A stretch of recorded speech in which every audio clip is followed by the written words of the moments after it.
I'm Keith Hornsby. I'm from Virginia, and man, it's been a long road here coming to the point I'm at now. But let's see. Started out, played AAU with Boo Williams, little EYBL action.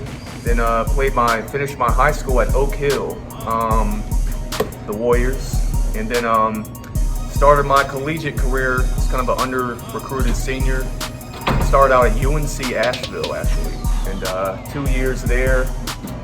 Had some success, and then finished out at LSU, and did well there. Started off being signed with the Mavs, and then couldn't quite make the team. So naturally, they wanted me as an affiliate player. So I was with the Texas Legends until now, and here I am. Okay, let's talk a little bit about the difference between UNC Asheville and LSU. So just talk about the levels of that, if you can. And the biggest thing obviously is just the resources. One might think that, but witnessing it firsthand, being in, the difference between busing to games and then chartering flights to games it's a lot of little things.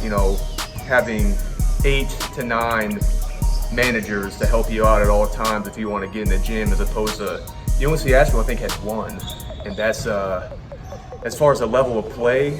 I mean, there's good guards everywhere. The guards in the Big South, which is where UNC Asheville, they're maybe a little bit smaller, but they're still good. But the biggest thing is the bigs, honestly, and obviously the athleticism in the SEC kind of rises above the Big South, but. Obviously, another big difference is the size of the gyms you play in. I mean, at Asheville, a lot of high school gyms. Obviously, SEC, you get to the big time, big arenas, and that's where it's at. It was big for me. That's playing in front of 10,000 people every night was kind of a dream come true, no matter what you say. And I made the most of that opportunity for sure. Good. Now let's talk about just the evolution of the G-League. Just because, how many years have you been in it? I just finished my 3rd. Okay, so just talk about how it's growing and what people that don't know about it should know. Well, obviously it's the only minor league of the NBA. When I first got in, I believe in 2016 there were 21 teams, and this past year there are 27. So there's been a lot of new additions. The salary was raised quite a bit, which is good for everyone.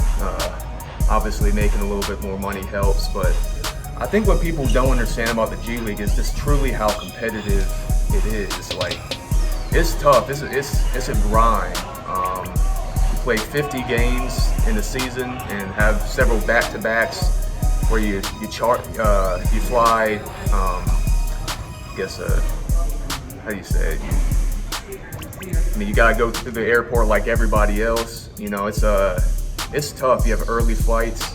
But I mean, the competition is so great. Everyone's really just trying to. They can sniff the NBA, right around the corner. So it's like that last ditch effort in a sense for some people. It's I mean, every night it tests you. And for me, man, when I first got in the league, it was rough. It was a eye-opening experience. You go from playing high major college thinking it's the real deal, and then you get in and you're playing against 28 and 30-year-old grown men, and just the game's different. The level of strength, IQ. I was forced, if I wanted any success and a chance to get to the NBA or be a prospect for the NBA, I just had to change some things, and I did. I mean, luckily for me, otherwise I wouldn't have been able to hang. But just kind of give some tips, since you played in the EYBL with Boo Williams at the highest level. Live period's about to come up, so give these young kids, some tips and advice on, how to carry themselves and conduct themselves in front of college coaches during this live period and how important it is. I'm hoping all their coaches are telling them that, the coaches that are at the games, they're watching everything that you do. So not just on the court. You're on the bench, man, if you're not playing, you're not getting the playing time you think you deserve. Don't let it show on your face, because that's the last thing a college coach wants to deal with is an attitude and a pouty person. So And when you're on the floor, I mean, biggest thing I'd say is defense, honestly. Like, I know AAU, it's a lot of scoring, and that's one of the most exciting parts about it. But once you get to college, I think a lot of the rude awakenings for a lot of young players is how hard they have to play on defense, how much attention to detail there is.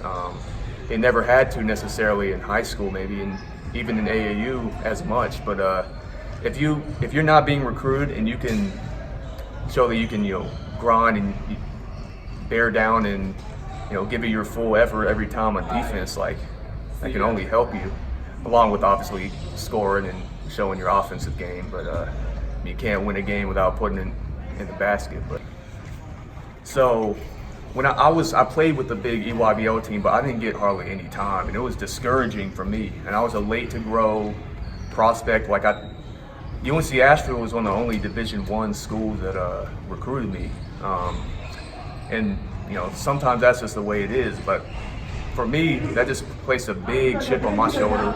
It's basically everywhere I went, every gym I was in, I was like, I gotta prove like literally everyone wrong. And that same mindset's come with me now. Like I still have to do that.